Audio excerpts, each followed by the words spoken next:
हमारे यशस्वी मुख्यमंत्री डॉक्टर मोहन यादव जी की अध्यक्षता में कैबिनेट में बहुत ही महत्वपूर्ण निर्णय हुए, जिससे शॉर्ट में मैं बताता हूँ। सीएम राइज स्कूल जो कि हर जिले के अंदर है, उसका नाम परिवर्तन किया गया है और जहाँ भगवान कृष्ण ने शिक्षा प्राप्त की थी, Sandeep ion school, Sandeep ion विद्यालय, उसका नाम होगा। तो ये एक बड़ा निर्णय है और उसका एक मॉडल भी बनाएंगे हम कि वास्तव में उसमें कृष्ण की छवि दिखे, ऐसा कुछ उसका कलर, उसके मोनो, उसमें भगवान कृष्ण का और संदीप आयन ऋषि का कुछ उल्लेख हो। मुझे एक बताते हुए बहुत प्रसन्नता है कि नया वर्ष गुड़ी पड़वा इस बार सारे प्रदेश में बहुत धूमधाम से मनाया। वैसे मालवा निमाड़ में तो काफ़ी समय से मनता आ रहा था और विंध्य में भी बहुत अच्छे तरीके से मनाया गया। पूरे प्रदेश के हर जिले में प्रशासन ने भी और जनता ने भी इसमें हिस्सा लेकर और नए वर्ष का सेलिब्रेशन किया। लोगों ने काफ़ी आनंद से, मुझे एक बताते हुए बहुत प्रसन्नता कि कुछ लोगों को तो पता ही नहीं था कि भारतीय कैलेंडर हमारा काल गणना का केंद्र था कभी उज्जैन, और हमारा कैलेंडर बहुत प्रामाणिक है, बहुत वैज्ञानिक है। जितने भी दुनिया के कैलेंडर हैं उससे सर्वश्रेष्ठ कैलेंडर है तो भारतीय कैलेंडर है, जिसमें काल गणना को जीरो का 1000वां हिस्सा तक, 0.0 का 1000वां हिस्सा तक कैलकुलेट किया गया है। और इसलिए हमारा जो कैलेंडर है वो बहुत प्रामाणिक है और बहुत वैज्ञानिक भी है। औद्योगिक क्षेत्र में कामकाजी महिलाओं के लिए हॉस्टल्स के लिए 284 करोड़ रुपया हमें केंद्र सरकार की सहायता से मिला है। हम देश के प्रधानमंत्री को धन्यवाद देना चाहते हैं कि जितने भी हमारे औद्योगिक क्षेत्र हैं वो महिलाओं के लिए हॉस्टल निर्माण करने का कार्य अब हम अतिशीघ्र करेंगे, क्योंकि औद्योगिक क्षेत्र में महिलाएं काम तो करती है पर उनके लिए आवास की बड़ी परेशानी थी और ये कामकाजी महिलाओं के लिए हॉस्टल बनाने की बहुत पुरानी डिमांड थी और अब ये डिमांड उनकी पूरी हो गई है। इसमें लगभग 5120 कामकाजी महिला औद्योगिक क्षेत्र में पहले चरण में व्यवस्था होगी। ये महिला सशक्तिकरण के लिए बहुत ही अच्छा उदाहरण है और हम देश के प्रधानमंत्री को इसके लिए पुनः धन्यवाद देते हैं। अभी आपने देखा होगा GIS हुआ, उसके पहले सोनल कॉन्क्लेव हुई, अब इंदौर में IT सेक्टर की कॉन्क्लेव होगी 27 अप्रैल। देश और दुनिया की लगभग 200 से ज़्यादा कंपनियां आएंगी। इंदौर IT के लिए बहुत ही अनुकूल स्थान है और इसलिए माननीय मुख्यमंत्री जी ने निर्णय लिया कि इंदौर में सिर्फ IT संबंधित एक बड़ी कॉन्क्लेव की जाए और वह 27 अप्रैल को होने जा रही है। हमेशा एक सरकार के ऊपर आरोप लगता था कि सरकार घोषणा तो कर देती है पर औद्योगिक सब्सिडी नहीं मिलती उद्योगों को। मुझे कहते हुए प्रसन्नता है कि MSME की एक भी ऐसी इंडस्ट्री नहीं है जिसकी सब्सिडी बाकी हो। हमने सब सब्सिडी दे दी है और बड़े उद्योग की भी जितनी सब्सिडी थी वो सब दे दी है। लगभग 3000 से ज़्यादा रुपया हमने सब्सिडी के रूप में उद्योग विभाग को दिया है और सारे ही उद्योग जिनको सब्सिडी बकाया थी सब। तो साथियों, मुख्यमंत्री मोहन कैबिनेट की अहम बैठक आज इन प्रस्तावों पर लग सकती है मोहर। आज मंगलवार को मंत्रालय में होने वाली मोहन कैबिनेट में लोक परिवहन सेवा समेत कई अहम प्रस्तावों पर चर्चा के बाद मंजूरी दी जाएगी। इसमें मंजूरी के बाद लोक परिवहन सेवा के संचालन पर काम शुरू हो जाएगा। मध्य प्रदेश की राजधानी भोपाल में आज 1 अप्रैल मंगलवार को CM मोहन यादव की अध्यक्षता में अहम कैबिनेट बैठक बुलाई गई है। यह बैठक आज सुबह 11:30 बजे मंत्रालय में आयोजित की जाएगी। जितने भी नगरीय निकाय हैं, पंचायत हैं, ये सब इस दिशा में काम करेंगे और सभी विभाग, चाहे वन विभाग हो, वे सब लोग जल संग्रहण में जो भी योगदान दे सकते हैं सब देंगे। सबको निर्देशित किया गया है। गेहूँ उपार्जन किसानों के लिए बहुत हर्ष का विषय है अभी कि गेहूँ उपार्जन का काम हमने प्रारंभ कर दिया है और हमने हमारे घोषणा पत्र में 2700 का भाव किया था। इस बार हमने 2600 का रेट देकर और गेहूँ उपार्जन प्रारंभ कर दिया है।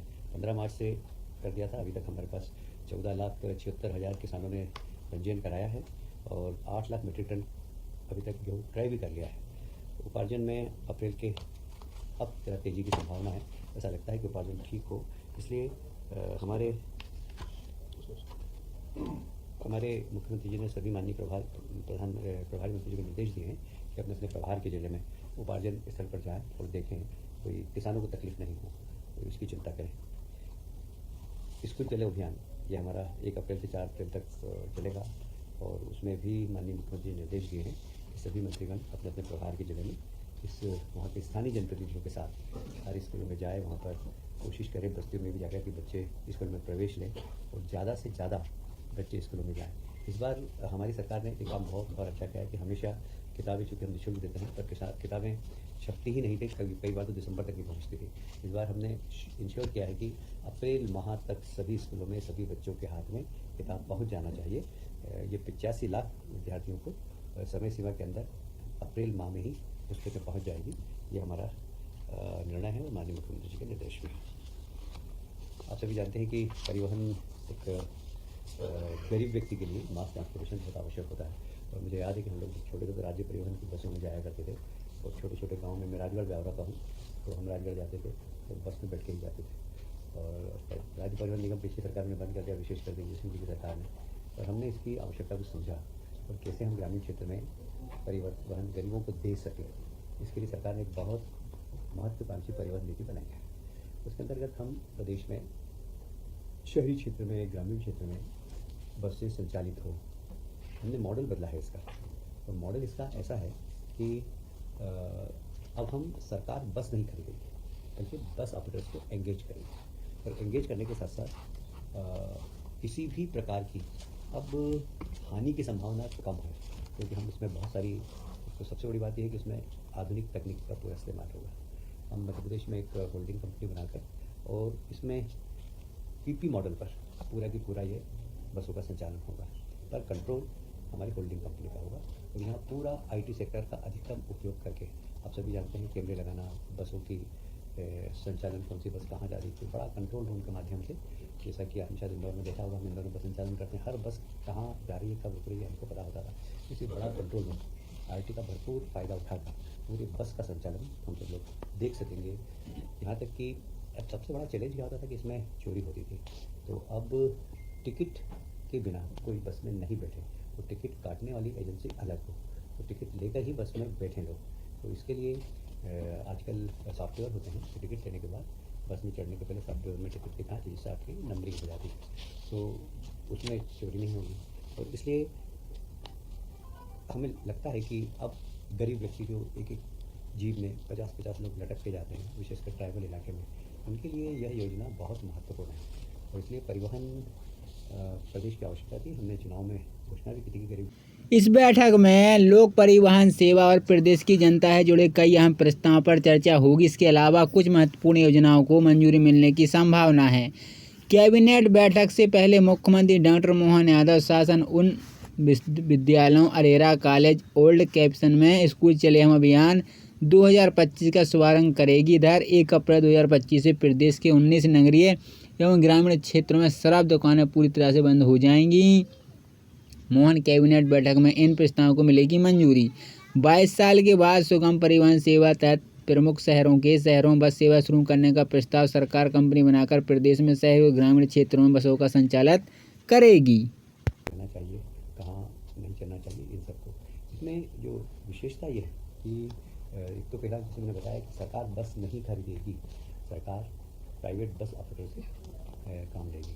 हम इसकी भी चिंता करेंगे कि बस वालों को नुकसान नहीं हो, क्योंकि बस वाले कोई चैरिटेबल कंपनी तो है नहीं। हमने वहाँ पर कार्गो सिस्टम को अभी हम प्रारंभ कर रहे हैं, जैसे सामान ले जाना एक स्थान से दूसरे स्थान पर, डाक ले जाना एक स्थान से दूसरे स्थान पर। जैसे एक दिन में इंदौर से 4 घंटे में भोपाल का डाक भिजवाना है, तो बस की व्यवस्था कर सकते हैं। उसमें कुछ सामान भिजवाना हो तो उस बस में रख सकते हैं। तो कार्गो सिस्टम भी चालू कर रहे हैं, और परिवहन नीति के जो हमारी पॉलिसी है उसमें संशोधन भी कर रहे हैं। एक्ट में प्रावधान करेंगे कि हम सवारी के साथ साथ उस बस का इस्तेमाल कार्गो के लिए भी कर सकें। हम कैसे, भले ही फ़ायदा हो या नहीं, पर नो लॉस नो प्रॉफिट पर ये पूरी कंपनी चले और गरीब व्यक्ति इसमें यात्रा कर सके सस्ते में, इसको हमने ध्यान रखा गया। सरकार इस कंपनी के माध्यम से कोई कमाना नहीं चाहती, सरकार सुविधा देना चाहती है, और सुविधा देकर और लोग अच्छे तरीके से सफ़र कर सकें, एक स्थान से दूसरे स्थान पर जा सकें। क्योंकि मध्य प्रदेश जनसंख्या के आधार पर तो है ही, पर भौगोलिक क्षेत्र में बहुत बड़ा है, और इसलिए वहाँ आवागमन के लिए गरीब व्यक्ति को बहुत परेशानी होती है। और इसलिए गरीब को केंद्र में रखकर यह मुख्यमंत्री सुगम परिवहन ये सेवा प्रारंभ हम कर रहे हैं। आज इसकी पूरा प्रेजेंटेशन हुआ, और उसके बाद बड़ी बारीक चीज़ों पर ध्यान दिया गया। उसके बाद भी जब इसके नियम बनेंगे, इसमें जो भी और आज सुझाव आए माननीय मंत्रियों के, उसके आधार पर जो कुछ परिवर्तन करना होगा तो हम करेंगे। पर यह कंपनी लोगों की सुविधा के लिए है, कमाने के लिए नहीं। अभी हमने 101 करोड़ रुपया पहले कंपनी को गठन करने और उसके प्रारंभ करने के लिए दिया है, आवश्यक उसके बाद जब ये कंपनी अपना कार्य प्रारंभ कर देगी तो इनकी खुद की इनकम भी प्रारंभ हो जाएगी और आवश्यकता हुई तो फिर अगर पैसे की आवश्यकता पड़ेगी कंपनी को तो फिर हम पैसे देंगे। जहाँ आवश्यकता होगी आवश्यकता के अनुसार